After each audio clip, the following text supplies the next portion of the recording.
नमस्कार दोस्तों, मैं गुलशन सिंह आप सभी का स्वागत करता हूं एसएससी मेकर में। कैसे हैं आप सभी बच्चे? उम्मीद करता हूं सभी लोग बहुत ही अच्छे होंगे और बहुत ही अच्छे से अपनी तैयारी यहां पे कर रहे होंगे। ठीक है, तो आपको पता है ये क्लास आपकी मैथ्स की होती है। रोज सुबह में 8 बजे हम लोग यहां पे मैथ्स की क्लास करते हैं। तो आज की भी क्लास आपकी बहुत ही इंपॉर्टेंट होने वाली है। सभी लोग एक बार इस क्लास को लाइक कर दीजिए और सभी के सभी बच्चे एक बार इस क्लास को शेयर कर दीजिए। तो चलिए आज के सेशन को हम लोग शुरू करते हैं। आज का पहला प्रश्न हम लोग लेते हैं, तो देखते हैं आज का पहला प्रश्न आपके सामने क्या है। तो देखिए, ये रहा आज का आपका पहला प्रश्न। इस प्रश्न में क्या कहा गया है, ध्यान से आप सभी लोग देखेंगे तो कहा गया है एक संख्या आपको दी गई है। संख्या क्या है? 34R05030M6। इतनी बड़ी संख्या है। यह संख्या 16 और 11 दोनों से विभाज्य है। तो आपको यहां पे बताना है आखिर R और M की वैल्यू क्या होगी। आखिर R और M की जगह पे ऐसी कौन सी वैल्यू डाल दे कि वैल्यू को डालते ही यह संख्या 16 और 11 दोनों से कट रही हो। ध्यान रखिएगा, 16 11 दोनों से कट रही हो। तो क्या आपको 16 और 11 का डिविजिबिलिटी पता है? अगर पता है तब तो क्वेश्चन कर लेंगे, और नहीं पता है तो फिर से सीख लेंगे, कोई दिक्कत नहीं है। ठीक, सबसे पहले हम लोग देखेंगे हमारे पास संख्या क्या है। तो हमारे पास जो संख्या है यह है 34R05030M6। इतनी बड़ी आपके सामने संख्या दी गई है। ठीक है, इतनी बड़ी संख्या दी गई है तो इसका डिविजिबिलिटी रूल आखिर क्या कहता है। सबसे पहले हम 16 की डिविजिबिलिटी लगाएंगे। 16 की डिविजिबिलिटी क्या कहता है, संख्या कितनी भी बड़ी हो कोई फर्क नहीं पड़ता है। आप कितने भी अंक की संख्या रख रहे हैं, बस अगर अंतिम के 4 अंक, देखिए जब 2 की डिविजिबिलिटी चेक करते हैं तो अंतिम का अंक, जब 4 की चेक करते हैं तो अंतिम के 2 अंक, 8 की चेक करते हैं तो अंतिम का 3 अंक, और 16 की चेक करते हैं तो अंतिम का 4 अंक। अगर अंतिम का 4 अंक आपका 16 से कट गया तो समझिए पूरी की पूरी संख्या 16 से कट जाएगी। तो अंतिम के 4 अंक आपके सामने दिया गया है 30M6। अब देखना है क्या ये 16 से कटेगा। तो जब आप 16 से यहां पे भाग लगाने तो क्या हो जाएगा, 16 एकम आपका यहां पे 16 हो जाएगा, यहां पे 14 बच जाएगा। ठीक, अच्छा R और M पूछा है ना, R और M, यानी ये वाली वैल्यूज जो है आपकी, ये आपकी M की वैल्यू है। ठीक है, तो थोड़ा सा हेल्प आप लोग ऑप्शन से ही लेंगे, नहीं तो आपको अपने मन से यहां पे वैल्यू रखनी पड़ेगी। अब जैसे मान लीजिए मैं पहले ऑप्शन में अगर 6 रख दूं, M की जगह पे अगर मैं यहां पे 6 रखता तो आपको पता है यहां पे आगे के लिए 6 उतारना पड़ता, और 16 9 144 होता है, 144 हो जाता है, 2 शेषफल बचता है, उसके बाद 26 16 से नहीं कटता है। तो ये 6 आपका गलत है। ठीक, अब दूसरी वैल्यू है 5। तो एक बार हम लोग यहां पे 5 भी रख के देखेंगे। ठीक, यहां तक हमने किया था, यहां से हमने अब 5 जब रखा तो अगर आप M की जगह पे 5 रखेंगे तो यहां पे भी 5 आ जाएगा, और 16 9 आपको पता है 144 होता है, तो यहां पे शेषफल 1 बच जाएगा। इसके बाद आपको 6 उतारना पड़ेगा और 16 एकम 16 आपका कट जाएगा। तो अगर 5 रखने पे संख्या 16 से कट गई तो आपका क्या हो जाएगा, M की वैल्यू 5 हो जाएगी। आपको एक वैल्यू मिल चुकी है, M की वैल्यू आपको 5 मिल गई है।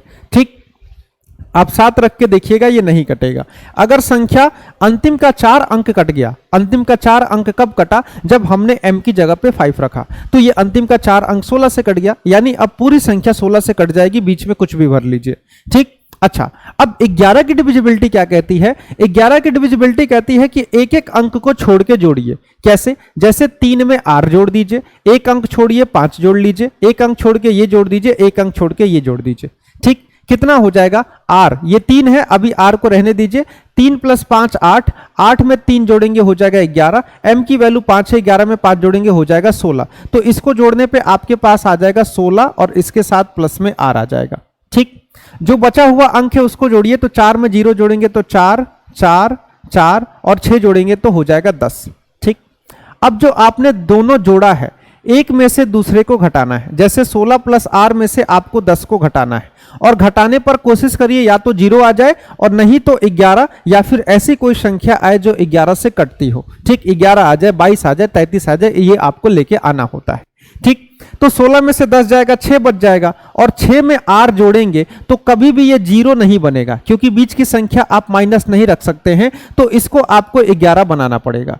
अब 6 में ऐसी कौन सी संख्या जोड़ दे कि 11 बन जाए, तो आपको दिख रहा होगा अगर r की जगह पे 5 रख दिया जाए तो 6 में 5 जोड़ने पे 11 होता है, तो r की वैल्यू 5 हो जाएगी।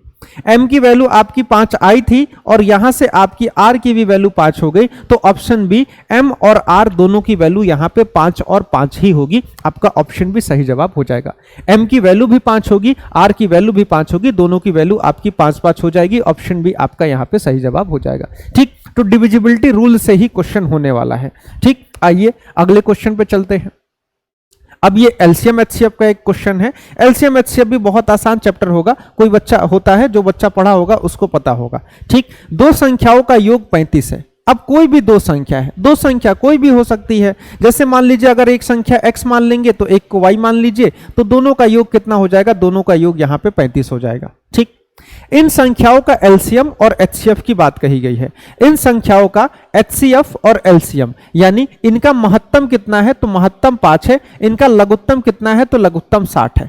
तो संख्याओं के व्युक्त क्रमों का योग आपसे पूछा गया है। संख्या का व्युक्त क्रम का मतलब क्या है, जैसे ये x है ना, तो व्युक्त क्रम 1/का x, y तो 1/का y, इनका योग आपसे पूछा गया है। फ्रैक्शन वाला सम है। कई बच्चों को समझ में आ रहा होगा कैसे करेंगे। देखिए, आप इसको जब जोड़ेंगे ना, व्युक्त क्रम को जोड़ने पे क्या हो जाएगा, तो नीचे आपको पता है एलसीएम निकाला जाता है, एक्स वाई हो जाएगा। एक्स वाई का तो एलसीएम आपका एक्स गुणे का वाई हो गया, संख्या तो है नहीं। अब यहां पे आपका y हो जाएगा, यहां पे आपका x हो जाएगा, तो इनके व्युक्त क्रमों का योग क्या हो जाएगा, तो ये आपके पास हो जाएगा। क्वेश्चन में आपको x प्लस वाई की वैल्यू दी हुई है, तो आप ऊपर तो 35 रख देंगे, कोई दिक्कत नहीं है। अब आपको यहां पे x गुणे का y का मान निकालना है। अब ये x गुणे y कैसे निकलेगा, ये आपको देखना होगा। एलसीएम एचसीएफ के चैप्टर में एक नियम आता है कि पहली संख्या का गुणनफल, पहली संख्या में अगर आप दूसरी संख्या को गुणा करते हैं, पहली संख्या और दूसरी संख्या को अगर आप गुणा करते हैं, तो ये किसके बराबर होता है, तो ये लघुत्तम गुणे महत्तम के बराबर होता है। ठीक, ये एलसीएम एचसीएफ का एक नियम है कि अगर पहली संख्या में दूसरी संख्या को गुणा किया जाए तो लघुत्तम और महत्तम के गुणनफल के बराबर हो जाएगा। पहली संख्या को आपने x माना है, दूसरी को आपने y माना है, x y को गुणा करेंगे तो कितना हो जाएगा, लघुत्तम गुणे का महत्तम यानी 60 गुणे का 5। xy बराबर क्या हो जाएगा, xy बराबर आपका ये 300 हो जाएगा। ठीक, xy बराबर क्या हो जाएगा, xy बराबर आपका ये 300 हो जाएगा। आपको क्या है, आपको देखिए, अब इस चीज को आप ध्यान देंगे तो आप x प्लस वाई का वैल्यू क्वेश्चन में 35 दिया हुआ था और xy का वैल्यू आपके सामने 300 आ गया। x प्लस वाई का वैल्यू था, xy का वैल्यू आ गया, इसको काटेंगे तो ऊपर 7 और नीचे 60 हो जाएगा। ठीक है, कितना आंसर आ जाएगा आपका यहाँ पे, ऑप्शन सी 7/60 आपका यहाँ पे सही जवाब हो जाएगा। हमने क्या यूज किया, हमने बस इस मेथड का यूज किया कि पहली संख्या गुणे दूसरी संख्या बराबर एलसीएम गुणे का एचसीएफ होता है। एक संख्या को x, एक संख्या को y माना गया था, तो एक्स वाई की वैल्यू 300 हो गई और x प्लस वाई की वैल्यू आपको सवाल में दिया हुआ था। ठीक, जैसे ही आपने वैल्यू को रखा, आपका यहाँ पे आंसर निकल के चला आया है। ठीक है, आइए इसी के साथ आगे बढ़ेंगे और अगला क्वेश्चन देखेंगे कि हमारे पास अगला क्वेश्चन क्या है। अगला क्वेश्चन आपको समचतुर्भुज से दिख रहा है। तो किसी भी क्वेश्चन को करना होता है ना, तो थोड़ा सा उसके बारे में जानकारी होना चाहिए। जैसे मेंसुरेशन है, मेंसुरेशन का अगर कोई भी क्वेश्चन आपको करना है तो मेंसुरेशन के बारे में कितनी जानकारी है, इसी पे आप क्वेश्चन को कर पाएंगे।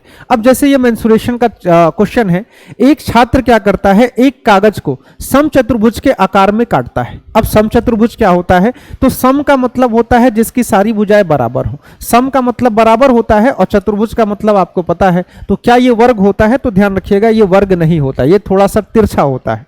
ठीक, इसकी सारी की सारी भुजाएं आपस में बराबर हो जाएंगे। ठीक, जिसकी भुजाओं का माप 5 सेंटीमीटर है, तो सारी भुजाएं आपकी यहाँ पे 5 सेंटीमीटर की हो जाएंगी। ठीक है, सारी भुजाएं आपकी 5 सेंटीमीटर की आपकी यहाँ पे हो जाएंगी। ठीक, इसके बाद कहा गया है छोटे विकर्ण का माप 6 सेंटीमीटर है। विकर्ण ये छोटा वाला है, इसका माप 6 सेंटीमीटर।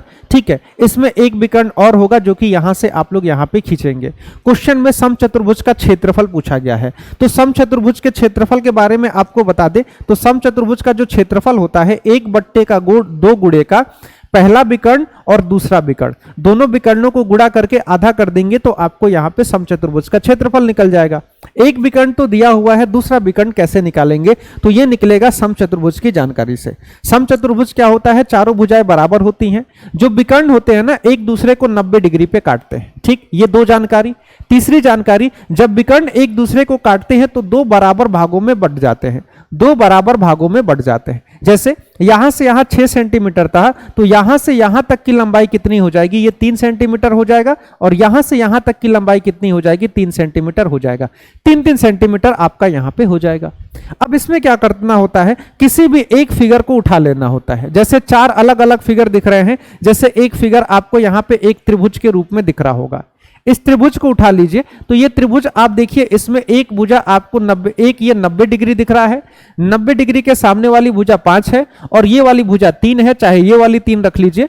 तो अब यहां क्या हो जाता है? समकोण त्रिभुज की प्रॉपर्टी लग जाती है।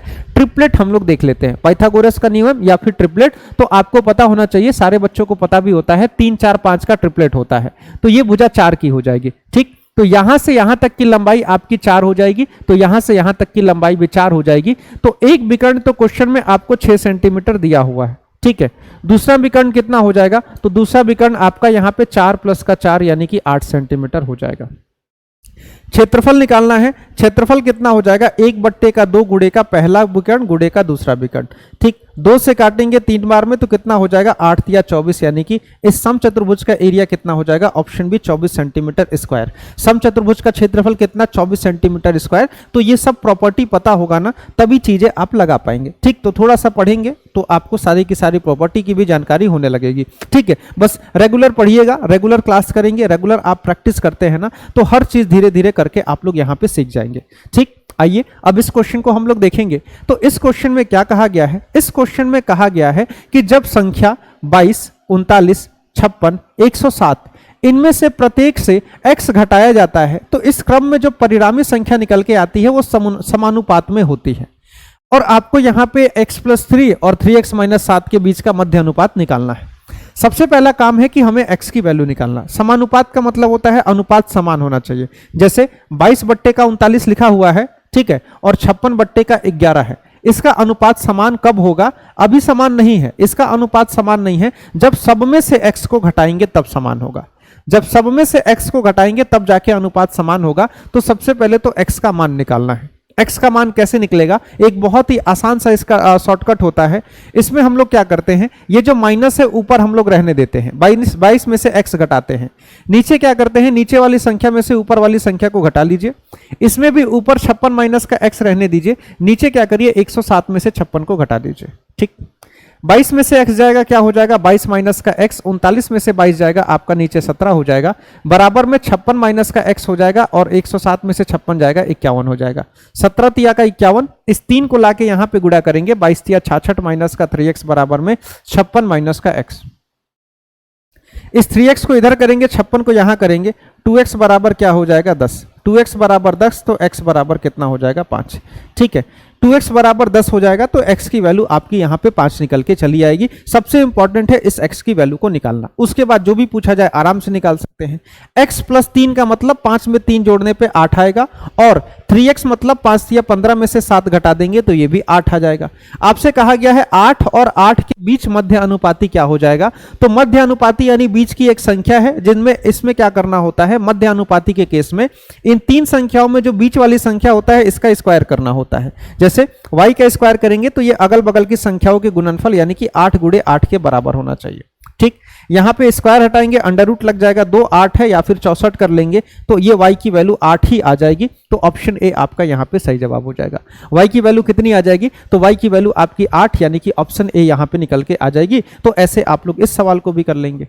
ठीक है, चल आगे बढ़ते हैं। ये बहुत ही आसान क्वेश्चन होता है। जो बच्चे रेशियो पढ़े होंगे ना वो तो तुरंत देखते ही कर दिए होंगे, और जो नहीं पढ़े होंगे वो इस पैटर्न पे ही करेंगे। ठीक है, जैसे जैसे क्वेश्चन को किया गया है ऐसे ऐसे आप इस क्वेश्चन को करेंगे, आपका यहाँ पे आंसर आ जाएगा। ठीक है, चलिए आप सारे बच्चे क्लास को लाइक कर दीजिएगा, सभी लोग क्लास को लाइक कर दीजिएगा। जो भी बच्चे इस चैनल पे नए होंगे वो सभी के सभी लोग क्या करिएगा, इस चैनल को सब्सक्राइब करके आप सभी लोग चैनल से जुड़ जाइएगा। ठीक है, आइए अगले क्वेश्चन को हम लोग देखेंगे। अगला क्वेश्चन क्या कह रहा है? इस क्वेश्चन में कह रहा है ए जो है एक काम को 24 दिन में पूरा कर सकता है, बी उसी काम को 36 दिन में पूरा कर सकता है।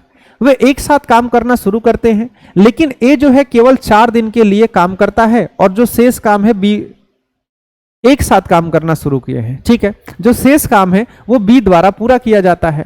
यदि काम को पूरा करने का ठेका 4800 रुपए का है तो बी का हिस्सा आपसे पूछा गया है। पूरे काम को करेंगे 4800 रुपया मिलेगा। ठीक, 2 लोग काम को करने वाले हैं, एक ए है एक बी है। तो टाइम एंड वर्क जो है मैथ का सबसे आसान चैप्टर होता है, बस थोड़े से मैनिपुलेशन होते हैं, बाकी बच्चे क्वेश्चन आराम से कर ले जाते हैं।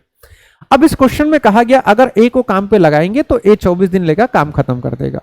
अगर बी को काम पे लगाएंगे तो बी 36 दिन लेगा, काम को खत्म कर देगा। सबसे पहला काम 24 और 36 का एलसीएम निकालना, जो कि होता है 72। 24 तिया का होता है 72 और 36 दुने का होता है 72, तो 3 और 2 इनकी दक्षता निकल जाएगी। अब पैसे को बांटना है। अगर मान लीजिए दोनों ने साथ साथ काम शुरू किया होता और साथ के साथ दोनों ने काम को खत्म कर दिया होता, अगर इस पैटर्न पे काम हुआ होता तो इनके दक्षता के अनुपात में ही पैसे को बांट दिया जाता है। कंडीशन क्या है, अगर एक साथ काम शुरू करते एक साथ काम खत्म करते तो उस केस में क्या किया जाता है, दक्षता के अनुसार पैसे को बांट दिया जाता है। लेकिन काम अलग अलग हुआ तो अब किस हिसाब से पैसा बटेगा, जो जितना काम करेगा उसको उतना रुपया मिलेगा, ये ध्यान रखिएगा। जो जितना काम करेगा उसको उतना रुपया मिलेगा अगर अलग अलग काम हुआ है तो। ठीक, क्योंकि आप बराबर तो बांट ही नहीं सकते हैं। एक ने 4 दिन काम किया है तो उसको 4 दिन की दिहाड़ी दीजिए और एक ने अगर बाकी काम किया है तो उसको बाकी पैसा दीजिए। इस क्वेश्चन को कैसे करेंगे, इस क्वेश्चन में कहा गया है कि ए ने 4 दिन तक काम किया है। ए एक दिन में 3 यूनिट का काम कर सकता है तो 4 दिन में ये 12 यूनिट का काम करेगा। तो 12 यूनिट का पैसा किसको दिया जाएगा, 12 यूनिट का पैसा ए को दिया जाएगा। अब इसमें एक बी भी है, तो बी क्या कर रहा है, टोटल काम 72 यूनिट का है, जिसमें 12 यूनिट तो ए कर चुका है, यानी 60 यूनिट काम किसने किया है, तो 60 यूनिट काम किसने किया है, ये किया है आपके बी ने, तो 60 यूनिट का पैसा बी को दे दीजिए। ठीक, अब ये पैसा कैसा बटेगा, देखिए कुल काम कितना है, कुल काम है 72 यूनिट का। कुल काम कितना है, कुल काम है आपके पास 72 यूनिट का। ठीक है, और कोई भी 72 काम करेगा, यानी समझ लीजिए अगर 72 पेन बनाना है तो अगर आप 72 पेन बनाते हैं तो आपको 4800 रुपया दिया जाएगा, ऐसा क्वेश्चन में कहा गया है। ठीक, तो 24 तिया होता है 72 और 24 दुने का होता है 48, यानी कि 200। तो एक की वैल्यू कितनी हो जाएगी, एक की वैल्यू 200 बट्टे का 3, यानी कि अगर कोई व्यक्ति एक पेन बना के देता है तो उसको 200 बट्टे का 3 रुपया आपको देना है। ठीक, 72 पेन बनाएंगे तो 4800 रुपया मिलेगा, एक बनाएंगे तो 200 बट्टे का 3 मिलेगा। पूछा गया है बी का हिस्सा, बी ने कितना पेन बनाया, मान लीजिए 72 पेन बनाना था तो 12 तो ए ने बनाया और 60 बनाया बी ने। अगर एक पेन बनाते हैं तो 200 बट्टे का 3 मिलता है, अगर आप 60 पेन बनाते हैं तो कितना पैसा मिलेगा, तो 60 पेन बनाएंगे तो 200 बट्टे का 3 गुणे का 60, 200 बट्टे का 3 गुणे का 60, यानी 3 से काटेंगे तो 20 बार में कट जाएगा और 200 गुणे का 20 यानी कि 4000 रुपए आपको मिलेगा। ठीक, अगर कोई भी व्यक्ति चाहे बी हो या फिर कोई और हो, अगर वो 60 पेन बनाता है तो उसको ऑप्शन डी यानी कि 400 रुपए 4000 रुपए आपको देना पड़ेगा। ठीक है, ऑप्शन छुपा हुआ था, उससे कोई दिक्कत नहीं है। ठीक, तो कोई भी अलग अलग काम करता है तो काम के अनुसार पैसा बांटिए, साथ में काम किया है तो दक्षता के अनुसार पैसा बांटिए, बस इस बात का ध्यान रखना है। ठीक है, साथ में काम चला है दक्षता के अनुसार पैसे को बांटिए, अलग अलग काम चला है तो उसके काम के अनुसार पैसे को बांटिए। ठीक है, चलिए आइए अगले क्वेश्चन पे चलते हैं। अब इस क्वेश्चन को आपको करना है। इस क्वेश्चन में है कि एक व्यक्ति ने क्रमशः 10, 20, 30, 40 किलोमीटर प्रति घंटा की गति से 3 किलोमीटर की 4 बराबर दूरी तय की है। उसकी औसत गति क्या है, इसके बारे में आपको बताना है। अब एक व्यक्ति ने क्या किया, मान लीजिए यहां से यहां तक की दूरी कितनी थी, 3 किलोमीटर, यहां से यहां की दूरी कितनी थी, 3 किलोमीटर, यहां से यहां की दूरी थी 3 किलोमीटर और यहां से यहां की दूरी थी 3 किलोमीटर। तो इन सब चीजों को इग्नोर कर देना है। सारी दूरी 3-3 किलोमीटर की थी, यानी कौन सा केस बनेगा, तो आपका यहां पे डिस्टेंस इक्वल का केस बनेगा। डिस्टेंस इक्वल का केस कहने का मतलब है अगर जब दूरी समान होती है, अगर दूरी जो भी दी गई है समान है, तो यहां पे हम लोग एलसीएम मेथड से जाते हैं। ठीक, अगर डिस्टेंस इक्वल का केस बनेगा तो एलसीएम मेथड का यूज करना होगा। एलसीएम मेथड क्या होता है, कैसे यूज होता है, तो अब यहां पे आप देखेंगे तो आप एक जगह 10 की चाल से चले हैं, एक जगह 20 की चाल से, एक जगह 30 की चाल से, एक जगह 40 की चाल से। सबसे पहला काम होता है इन चारों संख्याओं का एलसीएम ले लेना। तो चारों संख्याओं का अगर एलसीएम निकाला जाए तो 120 निकल के आएगा। 120 को 10 से भाग देंगे 12 बार में, 20 से भाग देंगे 6 बार में, 30 से भाग देंगे 4 बार में और 40 से भाग देंगे 3 बार में कटेगा। ठीक, 4 बराबर बराबर दूरियों पे चला गया है, तो इन जो 120 आया है ना, इसको 4 से गुणा करिए। अगर 4 बराबर बराबर दूरियों को तय किया गया है तो 120 को 4 से भाग दीजिए। उसके बाद ये आपने भाग करके जो संख्या लाई है, जैसे आपने 12 लाया है, आप 6 लाए हैं, आप 4 लाए हैं, आप 3 लाए हैं, इन सबको आपस में जोड़ दीजिए। 12 6 18 4 22 और 22 में 3 जोड़ेंगे तो हो जाएगा ये 25। ठीक है, तो नीचे आपका 25 हो जाएगा। 25 से 5 पंजे 25 और ये आपका कट जाएगा 24 बार में। 24 चौके 96 हो जाएगा और 96 को 5 से भाग देंगे तो कितने बार में जाएगा? ये हो जाएगा 19 पंजे 95 होता है, दशमलव का 2 आ जाएगा। यानी कि औसत चाल कितनी निकल के आ जाएगी? तो आप कहेंगे सर इस केस में औसत चाल मेरा ऑप्शन बी यानी कि 19.2 किलोमीटर प्रति घंटा आएगा। औसत चाल जब डिस्टेंस इक्वल होगा तो इस फॉर्म में करते हैं। डिस्टेंस अगर अनइक्वल हो, अलग अलग है, तो उसमें आपका बेसिक फॉर्मूला लगता है। औसत चाल का फॉर्मूला होता है कितनी दूरी चली गई, यानी कि कुल दूरी बट्टे में कुल समय। ठीक है, तो उसमें देखना होगा अलग अलग आप चले हैं तो अलग अलग मिला के कितनी दूरी चले हैं और कितना समय आप ले रहे हैं, उसको करके आपको निकालना होता है। और जब इक्वल हो तो एलसीएम मेथड से आपको यहाँ पे जाना होता है। ठीक, तो आपको बता दे, जो भी बच्चे आप किसी भी एग्जाम की तैयारी कर रहे हैं तो आपका एसएससी मेकर का ऐप है। एसएससी मेकर के ऐप को जब आप लोग डाउनलोड करेंगे ना, तो उसमें हर तरह के कोर्स आपको दिए गए हैं। आप जिस एग्जाम की तैयारी कर रहे हैं तो उस एग्जाम के कोर्स से आप लोग जुड़ेंगे तो आपको बहुत ही फायदा होगा। आप हर एक चीज को बेसिक से और बेहतरीन ढंग से आप हर चीज को समझ पाएंगे और अपनी तैयारी को, अपने सिलेक्शन को 100% सुनिश्चित कर पाएंगे। ठीक है, तो आप सभी बच्चे क्लास को लाइक भी कर दीजिएगा और साथ में इस क्वेश्चन को करिए। इस क्वेश्चन में क्या है? एक रेस्टोरेंट में 40% ग्राहकों ने मांसाहारी दोपहर का भोजन, मतलब दोपहर का भोजन करना था, तो 40% ग्राहक ऐसे थे जो मांसाहारी खाने वाले थे, 52% ऐसे थे जो शाकाहारी खाने वाले थे और 20% ऐसे थे जो दोनों खा रहे थे, जो मांसाहारी भी खा रहे थे, जो शाकाहारी भी खा रहे थे। तो विभिन्न प्रकार के लोग होते हैं। ठीक, यदि 125 ग्राहक मौजूद थे तो कितने ने किसी भी प्रकार का दोपहर का भोजन नहीं किया, मतलब कितने लोग ऐसे थे जिन्होंने कहा छोड़ो हम कुछ नहीं खाएंगे। ठीक है, तो इस तरह के लोगों की संख्या बतानी है, तो कमी होगी। आपको पता है कौन है जो फ्री का मिल रहा है तो नहीं खाएगा? वैसे फ्री कहीं लिखा नहीं है, तो हो सकता है पैसा लग रहा हो। ठीक, तो आपको यहाँ क्या करना है, आप कहेंगे 2-3 अलग अलग की तरह की चीजें हैं। बहुत से बच्चों को कुछ समझ में ही नहीं आता कौन सा तरीका लगाए, इसलिए नहीं समझ में आता है क्योंकि आपने वैसे क्वेश्चन किए नहीं होते हैं। अगर कोई बच्चा किया होगा तो साफ देख के पता चल रहा होगा, अरे सर ये तो वेन डायग्राम का सवाल है, ये तो आप पढ़ाए ही थे। अब जैसे वेन डायग्राम कैसे बनता है, तो वेन डायग्राम में क्या है, आपके मांसाहारी खाने वाले लोग हैं जिसको नॉनवेज कहते हैं तो एन से डिनोट कर देते हैं। इसमें आपके शाकाहारी खाने वाले लोग हैं जिसको वेज कहते हैं तो वी से डिनोट कर देते हैं। अब ये जो बीच में पोर्शन कट रहा है तो यहां पे वेज और नॉनवेज दोनों वाले लोग हैं। ठीक, 40% ग्राहक ऐसे हैं जो मांसाहारी खाते हैं। नॉनवेज वाले कितने हैं? तो 40%। वेज वाले कितने हैं? तो 52%। इसमें एक चीज और बता दूं, कभी भी इसके अंदर आप भरिएगा तो सबसे पहले बीच वाला पोर्शन भरिएगा, उसके बाद ही बाकी पोर्शन को भरिएगा। बीच वाला पोर्शन दोनों तरह के खाने वाले लोगों की संख्या 20% है तो पहले बीच में 20 आएगा। ये नॉनवेज का पूरा सर्कल 40% को डिनोट करता है तो ये भाग 20 हो गया तो बचा हुआ भाग 20 होगा। ये वेज वाला पूरा का पूरा सर्कल 52% बता रहा है तो अगर ये 20 हो जाएगा तो ये आपका 32 हो जाएगा। 20 में 32 जोड़ेंगे 52, 20 में 20 जोड़ देंगे 40 हो जाएगा। ठीक, अब यहां देखिए आपके कितने लोगों ने कुछ ना कुछ खाया। 20% तो दोनों खाने वाले हैं, ये 20% वो है जो सिर्फ मांसाहारी खा रहे हैं और 32% वो है जो सिर्फ शाकाहारी खा रहे हैं। कुल मिला के कितने लोग हो गए? तो आप कहेंगे सर 20% प्लस 20% प्लस 32%, यानी कि 72% लोग ऐसे हैं जो कुछ ना कुछ तो खाया है। ठीक है, आप वेज नहीं तो नॉनवेज, नॉनवेज नहीं तो दोनों, कुछ ना कुछ ये लोग वो हैं जो कुछ ना कुछ खाए हैं। अब ये 72 ही क्यों आ रहा है? क्योंकि इसमें कुछ लोग ऐसे भी हैं जिन्होंने कुछ नहीं खाया है, तो वो लोगों की संख्या ही आपको निकालनी है। कुल जनसंख्या 100%, जिसमें से 72% ऐसे जिन्होंने कुछ ना कुछ खाया, तो जो कुछ नहीं खाए उनकी संख्या 28%। कितने लोग आए थे? तो पार्टी में 125 लोग आए थे जिसमें से 28% ऐसे हैं जिन्होंने कुछ नहीं खाया। ठीक, 25 पंजे 125, 25 चौके 100, 4 सत्ते 28, 7 पंजे 35, यानी कि 35 लोग ऐसे हैं इस यहाँ पे जिन्होंने कुछ नहीं खाया है। ऑप्शन सी, कितने लोग ऐसे हैं? 35% लोग ऐसे हैं जिन्होंने कुछ नहीं खाया है। आपसे ये पूछे कितने प्रतिशत लोग ऐसे हैं जिन्होंने सिर्फ नॉनवेज खाया है। सिर्फ नॉनवेज मतलब वेज को उन्होंने छुआ भी नहीं है। अगर सिर्फ नॉनवेज का पूछता तो आप कहते सर ये वाली जो जनसंख्या है ना ये सिर्फ नॉनवेज खा रही है, ये वाली जनसंख्या ये सिर्फ वेज खा रही है, ये वाली जनसंख्या दोनों खा रही है, और जो ये 28% जनसंख्या है ये कुछ नहीं खा रही है। तो इसमें क्या होता है, हर तरह की चीजों को बड़ी आसानी से आपको बस क्या करना होता है, आपको यूज करना होता है वेन डायग्राम को, और वेन डायग्राम को यूज करके आप सारी चीजें आराम से निकाल सकते हैं। ठीक है, आइए इस क्वेश्चन को हम लोग करेंगे। अब इस क्वेश्चन में क्या है, इस क्वेश्चन में है एक वस्तु का अंकित मूल्य 550 रुपया है। कितना है, 550। इस अंकित मूल्य पर 15%, x% और 20% की 3 क्रमिक छूट आपको यहां पे देनी है। ठीक, अब 3 क्रमिक छूट देंगे, इसके बाद आप इसको 317.9 में बेचा जाता है।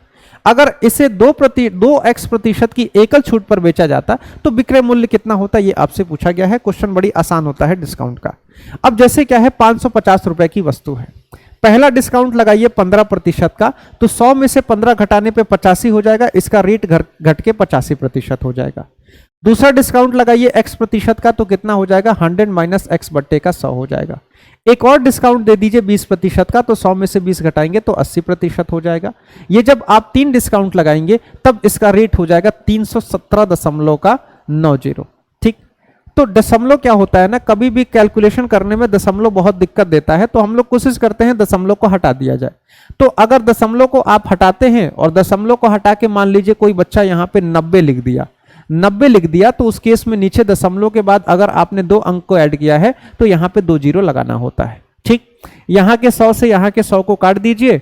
ठीक है, 20 100 के 80 होता है, 20 पंजे का 100 हो जाएगा, 5 से काटेंगे 17 बार में कट जाएगा। ठीक, अच्छा और भी कट रहा है, 0 से 0 कट गया, 5 दूने का 10 हो गया, 5 11 जा 55 हो गया, 2 से काटेंगे 2 बार में ये कट जाएगा। ठीक, अब इधर से इधर की कटिंग करनी है, कटिंग ही सबसे इंपॉर्टेंट है। 7 3 10 9 1 10, यानी कि 11 से कटेगा, 11 से काटिए, 11 दूने का 22, डिविजिबिलिटी पहले में सिखाए थे तो बस वही डिविजिबिलिटी यूज किए हैं। 11 दूने का 22, तो 8 1 9 7 97, 8 11 कितना बचा, 97, 11 8 88, 88 यानी कि 9 बच गया, 11 9 99, 2890। ठीक है, 289 जो होता है 17 का स्क्वायर होता है, तो 17 से कटना तो तय है 170 बार में, और 2 से काट देंगे 170 को तो 85 बार में। कितना हो गया, यहाँ पे हो गया 100 माइनस का x किसके बराबर हो गया, तो 100 माइनस x बराबर 85 हो गया। अगर ऐसा हुआ तो x किसके बराबर, तो x आपका 15% के बराबर, यानी कि जो x% वाला डिस्काउंट है वो कितना हो गया, तो सबसे पहले हमने x की वैल्यू निकाल ली, वो 15% आ गया। जो खेल है कटिंग का है, जितना तेज कटिंग होगा उतना ही तेज आंसर आएगा, और कटिंग आप प्रैक्टिस से ही सीखेंगे। जितना प्रैक्टिस करेंगे उतना ही बेहतर आप लोग बनेंगे काटने में। ठीक है, तो चलिए, यदि इसे 2x% की एकल छूट पर बेचा जाता है तो विक्रय मूल्य बताना है। x% मतलब 15%, 2x% मतलब 30% की छूट देनी है। आपके पास कोई वस्तु है जिसका मूल्य 550 रुपया है, इस पर 30% की छूट दे देंगे तो कितना हो जाएगा, 70%। इसको बेच दीजिए, कितना हो जाएगा, 7 पंजे 35 का 5 कैरी 3, 35 और 3 38 हो जाएगा, तो 385 आपका यहाँ पे आंसर आ जाएगा। जब आप यहाँ पे 2x% की छूट दे देंगे तो ऑप्शन बी यानी कि 385 आपका यहाँ पे सही जवाब हो जाएगा। ठीक है, कितना हो जाएगा, ऑप्शन बी यानी कि 385 रुपये यहाँ पे आंसर आ जाएगा। ठीक है, चलिए, तो कैलकुलेशन से डरना नहीं होता है, बस काटते रहिए, जो समझ में आए। 2 से कट रहा है 2 से काट दीजिए, 3 से कट रहा है 3 से काट दीजिए। ठीक है, ऐसे एक एक करके ढूंढेंगे, आज ढूंढेंगे और कल चल के आपका इतना दिमाग एक्टिव हो जाएगा कि आप देखते ही समझ जाएंगे 2 से कट रहा है, 3 से कट रहा है, 6 से कट रहा है, 11 से कट रहा है, 22 से कट रहा है, सब चीज देख के समझ में आने लगेगा। क्वेश्चन में कहा गया है, एक व्यक्ति ने कुछ धनराशि 5% साधारण ब्याज पर उधार ली। एक व्यक्ति है, कुछ पैसा उधार ले रहा है, 6 वर्ष के बाद ब्याज की धनराशि उधार ली गई धनराशि से 5600 रुपए कम है। आपको बताना है आखिर उधार ली गई धनराशि कितनी। अब ये कैसे होगा, देखिए क्या होता है ना, एसआई का एक बड़ी आसान सा फॉर्मूला होता है, एसआई बराबर रेट में समय को गुणा कर दीजिए, आरटी प्रतिशत, ये प्रतिशत में यहाँ पे आपका साधारण ब्याज निकलता है। ठीक, यहाँ पे अगर ऐसा कर रहे हैं तो मूलधन आपका 100% का रहता है। ठीक, मूलधन कितना, 100% का। अच्छा, अगर इस हिसाब से देखा जाए तो 5% की दर से 6 वर्ष का साधारण ब्याज कितना हो जाएगा, तो 5 छके ये आपका 30% हो जाएगा। 5% की दर से 6 वर्ष का साधारण ब्याज कितना हो जाएगा, तो ये आपका 30% हो जाएगा। क्वेश्चन में कहा गया है कि जो ब्याज की धनराशि है ये उधार ली गई धनराशि से 5600 रुपया कम है। आपने उधार कितना लिया है, तो उधार तो मान लीजिए आपने 100% लिया है और ब्याज की धनराशि 30% है। ठीक है, तो ब्याज की धनराशि उधार ली गई धनराशि से कितना कम है, आप कहेंगे सर 70% कम है, लेकिन क्वेश्चन कह रहा है कि ये 5600 रुपया कम है, तो 70% बराबर कितना हो जाएगा, 5600। 1% बराबर क्या हो जाएगा, 0 से 0 7 8 56 यानी कि 80 बार में कट जाएगा। 1% बराबर क्या हो जाएगा, तो 1% बराबर आपका यहाँ पे 80 हो जाएगा। ठीक, आपको बताना है धनराशि कितनी है, तो धनराशि यानी कि आपका 100% का मान बताना है, और 100% का मतलब हो जाएगा 8000, यानी कि आपकी धनराशि कितनी है, तो धनराशि आपका यहाँ पे ऑप्शन सी यानी कि 8000 रुपए है। कितने रुपए धनराशि है, तो धनराशि जो आपकी है, जो आपने कर्ज के तौर पे लिया था या दिया था, वो आपका 8000 यानी कि ऑप्शन सी आपका यहाँ पे सही जवाब हो जाएगा। ठीक है, आइए अगले क्वेश्चन को देखेंगे, और अगला क्वेश्चन देखते हैं हमारे पास क्या है। चलिए, इंटरेस्टिंग सा क्वेश्चन है, मजा आएगा आप लोग करेंगे तो। ठीक है, ध्यान से करिएगा। चलिए एक बार सारे बच्चे ट्राई करिए इस क्वेश्चन को, आखिर ये आंसर इसका कितना आ रहा है। तो इस क्वेश्चन को जब आप सभी लोग करेंगे तो आपके सामने क्या आएगा, आपके सामने आएगा एक साहूकार 6% वार्षिक दर से धन उधार लेता है। एक कोई साहूकार है जो पैसा मान लीजिए जो ब्याज पे चलाते हैं, उनको साहूकार कहते हैं। ठीक है, 6% वार्षिक दर से धन उधार लेता है और वर्ष के अंत में ब्याज का भुगतान करता है। कहीं से पैसा लिया, एक वर्ष के बाद ले जाके पैसा दे आया। ठीक, ये हो गया। वह इसे 8% वार्षिक चक्रवृद्धि ब्याज पर उधार दे देता है। अब कहीं से पैसा लेके आया है 6% पे, लेकिन ले जाके किसी को दे दे रहा है 8% पे। ठीक, पहले ही 2% का फायदा हो गया। अच्छा, लेकिन अब क्या कर रहा है, जहां ब्याज यहां पे अब वो छमाही ले रहा है, और छमाही चक्रवृद्धि ब्याज किया जाता है, वर्ष के अंत में वो ब्याज लेता है। इस तरह उसे वार्षिक रूप से 108 रुपया का लाभ होता है। अब बताना है उसने कितना पैसा उधार लिया है। तो ये आपने, इसने पूरा बुद्धि अपना लगा रखा है। क्या किया है, पैसा उठाया 6% पर और किसी को दे दिया 8% पर, और 8% भी वार्षिक नहीं दिया, उसमें क्या किया, छमाही के हिसाब से दिया। तो कभी भी छमाही देते हैं तो रेट आधा हो जाता है। जैसे एक साल में 8% ले रहे हैं, तो अगर 6 महीने के हिसाब से लेंगे तो 4% और 4% करके आप लेंगे। ठीक, लेकिन चक्रवृद्धि पे दिया है तो यहां पे भी खेल होगा। अब देखिए, अगर मान लीजिए इसने इसको कितना पैसा देना है, तो ये तो मान लीजिए 6% का ब्याज देगा, इसका तो कोई दिक्कत नहीं है। एक साल के बाद उसको 6% का ब्याज दे देना है। दिक्कत कहां पे है, इसने जो 8% के आपको जो दे रखा है, मान लीजिए आपको इसने 8% पर दे दिया, तो ये आपसे 2 बार ब्याज लेगा। एक बार आके 4% ब्याज लेगा और फिर से एक बार आके 4% ब्याज लेगा। तो 2 बार में ये कितना ब्याज का कलेक्शन करेगा। तो चक्रवृद्धि के केस में आपको पता है, हम ये वाला फॉर्मूला लगा लेते हैं अगर 2 बार में हमको ब्याज निकालना है तो, x + y xy बट्टे में 100। ठीक है, तो इसके हिसाब से कितना हो जाएगा, 4 + 4 और 4 गुणे का 4 बट्टे का 100, यानी कि ये हो जाएगा 16 बट्टे का 100, 4 4 8, यानी कि 8.16% का ब्याज आपसे लेगा। ठीक है, तो ये दे कितना रहा है, ये अपना जो पैसा लिया है उस पर तो 6% का ब्याज दिया है। ठीक है, पैसा लिया है 6% का ब्याज दे रहा है, और आपसे लेकिन 8.16% का ब्याज ले रहा है। आपसे कितना ब्याज ले रहा है, 8.16%।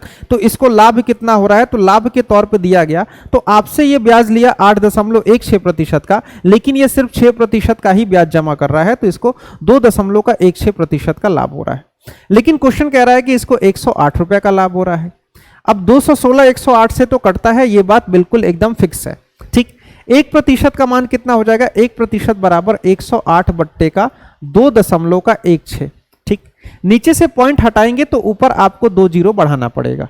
ठीक है, 108 है, 108 से इसको काटेंगे तो 100 बार में कटेगा, 108 से इसको काटेंगे तो 108 दूने का 216, 2 से काटेंगे 50 बार में कटेगा, तो 1% की वैल्यू 50 हो जाएगी।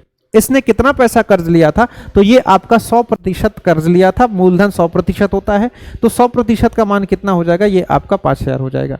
ठीक है, कितना हो जाएगा, ऑप्शन बी यानी कि 5000 आपका यहाँ पे सही जवाब हो जाएगा। ठीक है, कितना हो जाएगा, 5000, ऑप्शन बी आपका सही जवाब हो जाएगा। तो आपने देखा कैसे आपसे ये पैसा 6% का पैसा लाया था, लेकिन 8% पर निवेश किया, और उस 8% को भी ये इसने वार्षिक ना करके छमाही कर दिया कि 6-6 महीना पे आपसे ब्याज लेगा।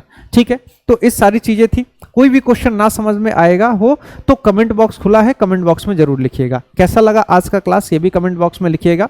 ठीक है, आप सभी बच्चों को बता दूं कि आप सभी लोग एसएससी मेकर का ऐप डाउनलोड कर लीजिए। तो एसएससी मेकर के ऐप पे कई सारी चीजें आपको मिलेंगी। इस पे आपको कई तरह के कोर्सेज मिलेंगे, और हर कोर्स एकदम एक से बेहतरीन कोर्स होगा, बहुत ही बेहतरीन ढंग से आपको पढ़ाया गया होगा।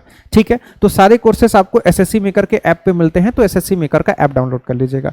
इसके साथ आप क्या करिएगा, आप इस क्लास को लाइक कर दीजिएगा, और क्लास को लाइक करने के साथ ये कैसा दिख रहा है, क्लास को लाइक करने के साथ आप सभी लोग इस चैनल को भी सब्सक्राइब कर लीजिएगा। आपको बता दूं, रोज रात को 8 बजे एक दिन मैथ और एक दिन रीजनिंग की क्लास चलती है, जो कि आपको अजय सर कराते हैं। ठीक, तो जिन बच्चों का मैथ और रीजनिंग एकदम वीक है, उनको क्या करना है, इस क्लास से जुड़ना है। मैथ रीजनिंग एकदम 0 लेवल से सीखना है ना, तो आप रोज रात को 8 बजे अजय सर की इस क्लास से जुड़ा करिए। इसके साथ आपको बता दूं कि आप सभी लोगों को एसएससी मेकर के इंस्टाग्राम, फेसबुक, आपका ये टेलीग्राम और ट्विटर, इन सभी जगहों पे आप जुड़ जाइए और एसएससी मेकर को फॉलो करिए। कोई भी अपडेट होगा आपको तुरंत इन सब चीज के माध्यम से मिलेगा। ठीक है, आज के क्लास को यही खत्म करते हैं, मिलते हैं अगली क्लास में। तब तक के लिए नमस्कार, जय हिंद।